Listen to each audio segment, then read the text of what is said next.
इस सेशन में हम बात करने वाले हैं फॉर्मेट मेन्यू की। फॉर्मेट मेन्यू में काफ़ी सारे ऑप्शंस आपके पास दिए हैं, जिसमें से मुख्य सारे ऑप्शंस हमने बाहर जब स्टैंडर्ड टूल बार को फॉलो कर रहे थे तो कवर कर लिए हैं हमने। लेकिन इसमें फिर भी 2-3 ऑप्शन ऐसे हैं जो इंपॉर्टेंट हैं, हालांकि वो बाहर भी थे, लेकिन उसको मैं यहाँ पे एक्सप्लेन कर रहा हूँ।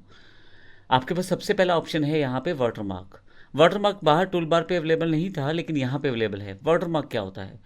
अगर आप किसी अपने पेज में या अपने डॉक्यूमेंट में एक पर्टिकुलर बैकग्राउंड चाहते हैं टेक्सचुअल, तो आप वाटरमार्क में मेंशन कर सकते हैं। एक तरह से यह वाटरमार्क रहता है जो आपके पेज की बैकग्राउंड पे शामिल रहता है और हर पेज पे खुद ही आ जाता है।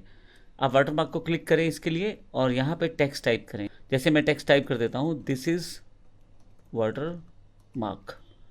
आप फ़ॉन्ट सेटअप कर सकते हैं, एंगल सेटअप कर सकते हैं, ट्रांसपेरेंसी इसकी लेस होती है, कलर भी आप सेटअप कर सकते हैं। मैं ओके करता हूँ तो देखिए ये पीछे की तरफ एक वाटरमार्क आ गया है।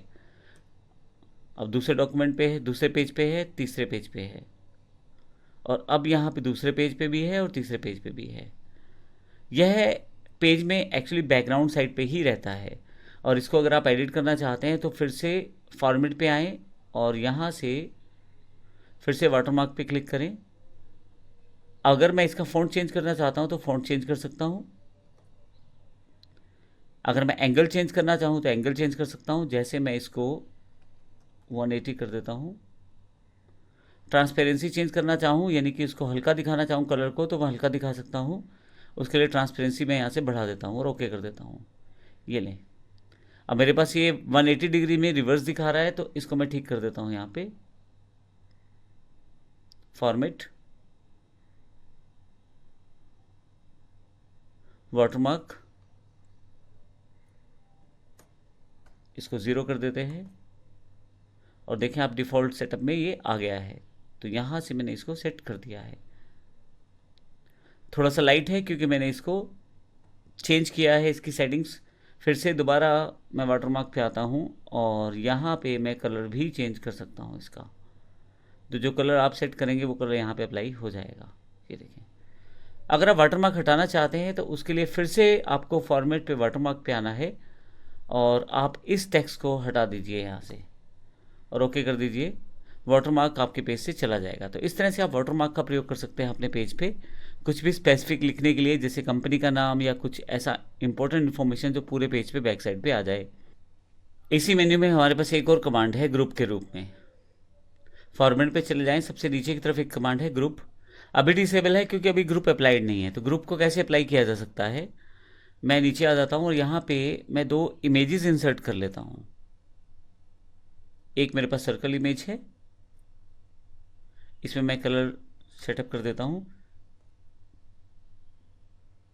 और इसी तरह से मैं एक इमेज और ले लेता हूँ यहाँ पे,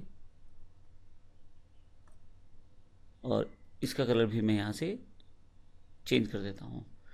सिंपल एग्जांपल के लिए कलर चेंज किए हैं मैंने यहाँ पे। तो आपके पास यहाँ पे 2 शेप्स अवेलेबल हैं, एक सर्कल शेप है और एक आपके पास रेक्टेंगुलर शेप है।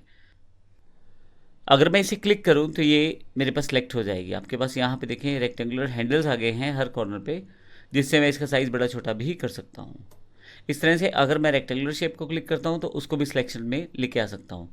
पर मान लीजिए मुझे दोनों को सिलेक्ट करना है, तो फिर मुझे शिफ्ट बटन का प्रयोग करना है। सबसे पहले पहली शेप को क्लिक करना है शिफ्ट के साथ, और शिफ्ट दबा के रखना है, छोड़ना नहीं है। और दूसरी जो शेप है उसको भी क्लिक करना है। तो अब दोनों यहाँ पे सिलेक्ट हो गई हैं। अब अगर मैं साइज़ बड़ा छोटा करूँगा तो दोनों का हो रहा है, देखिए आप। लेकिन अगली बार दोबारा सेलेक्ट करूँगा तो फिर से अकेला अकेला सिलेक्शन होगा। तो क्यों ना इनको मैं अलग अलग काम करने के बजाय इकट्ठा एक ग्रुप में कन्वर्ट कर दूँ। उसके लिए मैं दोनों को सिलेक्ट कर लेता हूँ और फॉर्मेट पे जाऊँगा। सबसे नीचे कमांड है ग्रुप। आप देखेंगे ग्रुप एनेबल्ड हो गया है, क्योंकि अब मेरे पास एक से ज़्यादा ऑब्जेक्ट सिलेक्टेड हैं। तो आप अगर एक से ज़्यादा ऑब्जेक्ट सेलेक्ट करते हैं, 2, 3, 4, मैंने 2 सेलेक्ट किए हैं, तो यहाँ पे ग्रुप का ऑप्शन इनेबल हो जाएगा। मैं ग्रुप कर देता हूँ।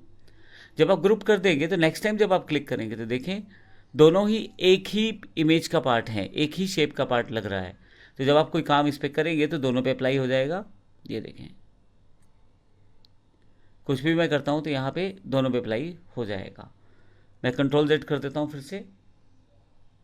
यहाँ पे अगर मैं चाहता हूँ, अब सपोज करें यहाँ पे अगर मैं ये चाहता हूँ कि इन दोनों शेप्स को अलग अलग फिर से करना, तो फॉर्मेट पे आ जाऊँगा, ग्रुप पे आऊँगा और अनग्रुप कर दूँगा। आपकी बार अनग्रुप करने से फिर से वापस सेपरेट सेपरेट शेप्स हो गई हैं और यहाँ पे ये दोनों शेप्स को अलग अलग काम इस पर किया जा सकता है। अब मैं इन शेप्स को बारी बारी से डिलीट भी कर देता हूँ। जैसे मैंने पहली शेप क्लिक की और डिलीट कर दिया, दूसरी शेप डिलीट कर दिया। तो इस तरह से आप ग्रुपिंग ऑप्शन का प्रयोग कर सकते हैं इकट्ठा करने के लिए। नेक्स्ट सेशन में बात करेंगे हम स्टाइल और टेबल के बारे में, और इनकी इंपॉर्टेंट जो शॉर्टकट कीज़ हैं उनकी जानकारी हम अगले सेशन में लेंगे।